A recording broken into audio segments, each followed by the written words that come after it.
Rafah Halabi, bonsoir, merci d'être avec nous ce soir. Vous êtes un des leaders de la communauté druze, donc de Dayat el-Kamel. Vous avez également été lieutenant-colonel dans l'armée israélienne.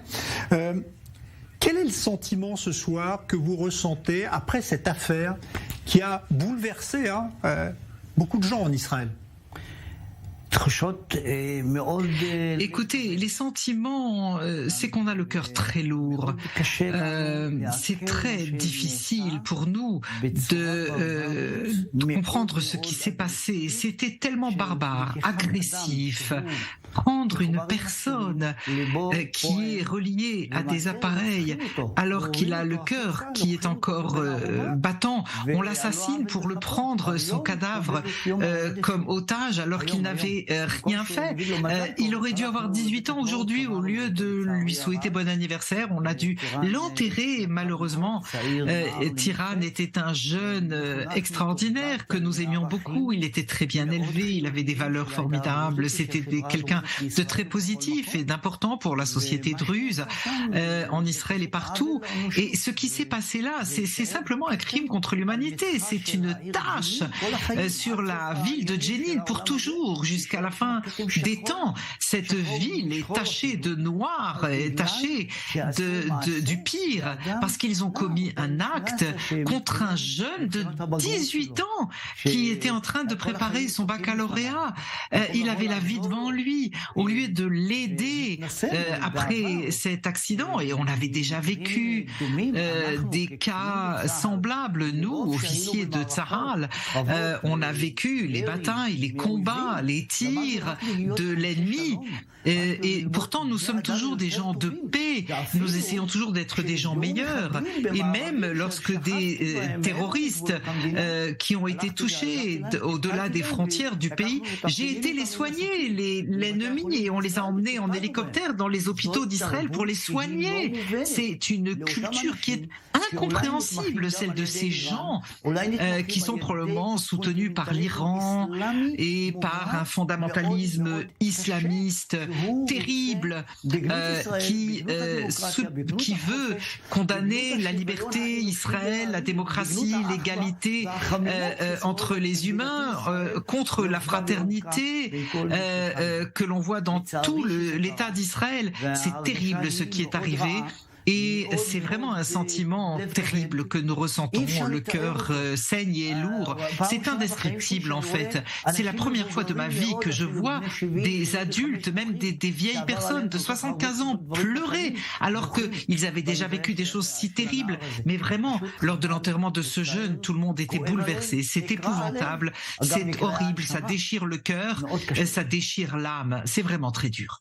Alors j'aimerais qu'on comprenne, docteur Rafah Halabi, quels sont les rapports qu'entretiennent les Druzes israéliens avec les Palestiniens? Parce que ces jeunes, et dont celui qui est mort dans ces circonstances atroces, se rendaient à Jenin tout à fait normalement pour faire réparer ou mettre un autoradio dans sa voiture. Ça veut dire qu'ils ont des rapports quotidiens. Vous avez des rapports quotidiens avec les Palestiniens. Quels sont les rapports qu'ont les Druzes avec les Palestiniens? Je ne sais pas si vous avez entendu ma question. אני צר לי לא מבין צרפתית והתרגום כנראה לא עובד. Alors, je crois que vous n'avez pas entendu la question.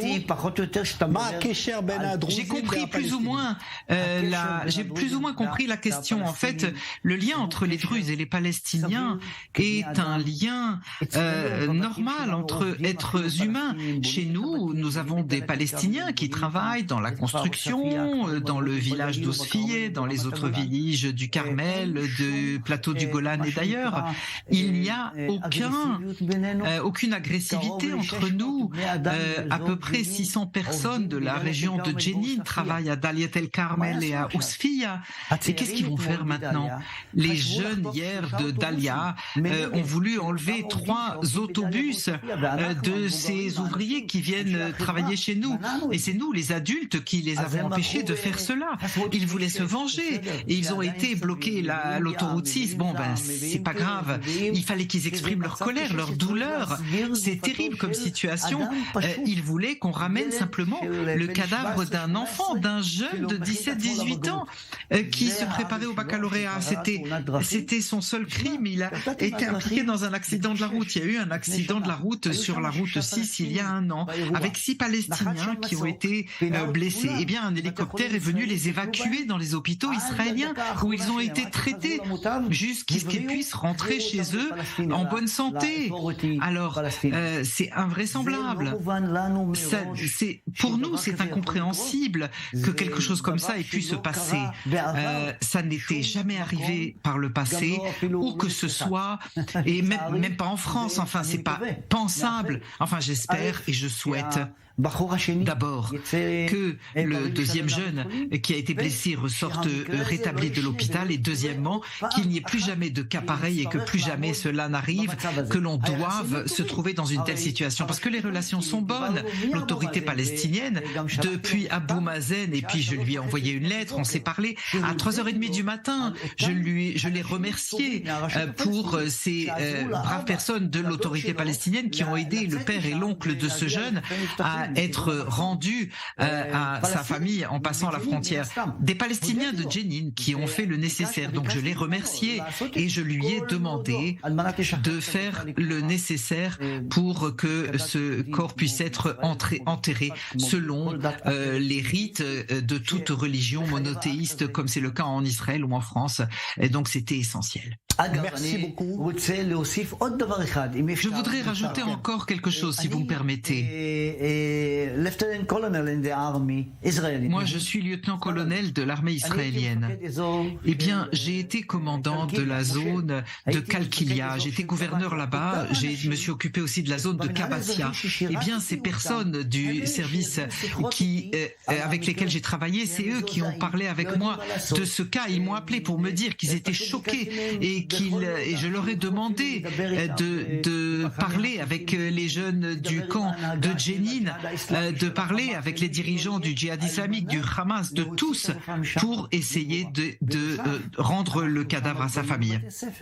Et puis on y a construit des écoles, on a construit des routes, on a servi la population, on a construit des laboratoires à Kalkilia, on a même construit les égouts pour traiter les eaux usées de toute la zone de Toul-Karem.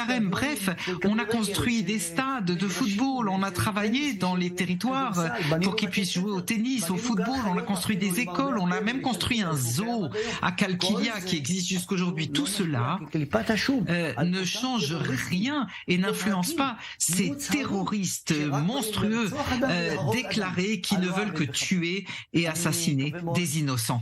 J'espère que nos espoirs se réaliseront et que un jour on ne verra plus jamais ce genre de choses. Merci beaucoup et bonne soirée. Merci pour ce témoignage, docteur Rafah Halabi. Je rappelle donc que vous êtes l'un des représentants de la communauté druze de Dayat el-Carmel et que vous êtes ancien lieutenant-colonel dans l'armée israélienne. Merci d'avoir été là ce soir. C'est une journée extrêmement douloureuse, on l'imagine, pour tous les habitants de votre ville et tous ceux qui ont été choqués par cette affaire.